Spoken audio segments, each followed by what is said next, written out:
आखिर अघोरी का अंतिम संस्कार किस तरीके से होता है? अघोरी को ना ही जलाया और ना ही दफनाया जाता। फिर कैसे होता है अघोरी साधु का अंतिम संस्कार? कौन और कैसे करता है और क्यों? अघोरी नरमुंडी हमेशा अपने साथ रखता है। आज हम आपको बताएंगे अघोरियों के बारे में कुछ रोचक बातें। यूं तो अघोरी साधु इंसान के मांस तक को नहीं छोड़ते, मगर ये गाय का मांस नहीं खाते। इसके अलावा बाकी सभी चीजों को खाते हैं। इंसान की टटी से लेकर मुर्दे का मांस तक ये कुछ नहीं छोड़ते, लेकिन उनके लिए यह सब शिव की साधना का हिस्सा है। ये मानते हैं कि हर चीज पवित्र है। अघोरियों के लिए श्मशान साधना का विशेष महत्व होता है, इसलिए वे श्मशान में रहना ही ज्यादा पसंद करते हैं। देश में कुछ ऐसे मंदिर भी हैं जहां सिर्फ अघोरियों के अलावा कोई नहीं जाता। जितनी रहस्यमयी अघोरी साधु का जीवन होता है, उससे कई ज्यादा डरावना और रहस्यमय होता है अघोरियों के मृत्यु के बाद का प्रोसेस। अघोरी साधु कहाँ रहते हैं? अघोरियों की दिनचर्या कैसी होती है? अघोरी का अंतिम संस्कार कैसे किया जाता है? ये सारे सवाल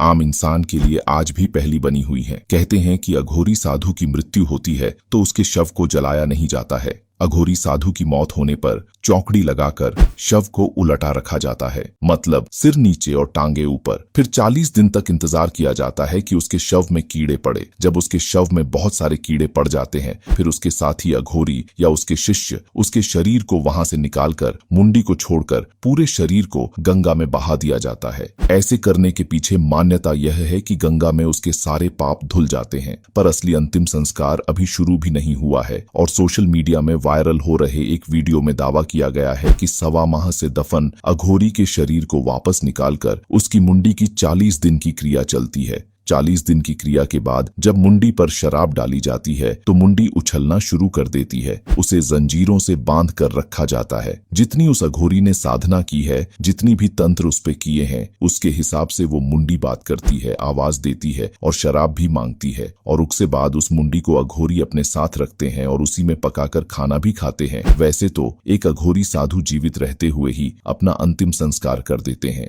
अघोरी को साधु बनने की प्रक्रिया में सबसे पहले अपना अंतिम संस्कार करना होता है। अघोरी पूरे तरीके से परिवार से दूर रहकर पूर्ण ब्रह्मचर्य का पालन करते हैं और इस वक्त ये अपने परिवार को भी त्याग देने का प्रण लेते हैं। अंतिम संस्कार के बाद ये परिजनों और बाकी दुनिया के लिए भी ये मृत हो जाते हैं। अघोरी साधु अपने जीवन और मृत्यु दोनों को एक साधना के रूप में देखते हैं। उनकी परंपराएं और जीवन शैली भले ही आम लोगों के लिए रहस्य और भय से भरी हो, लेकिन उनके लिए यह भगवान शिव को समर्पित एक अनूठा साधना पथ है। उनकी परंपराएं न केवल भारतीय संस्कृति का एक रहस्यमय पहलू है, बल्कि आध्यात्मिकता की गहराई को समझने का एक माध्यम भी।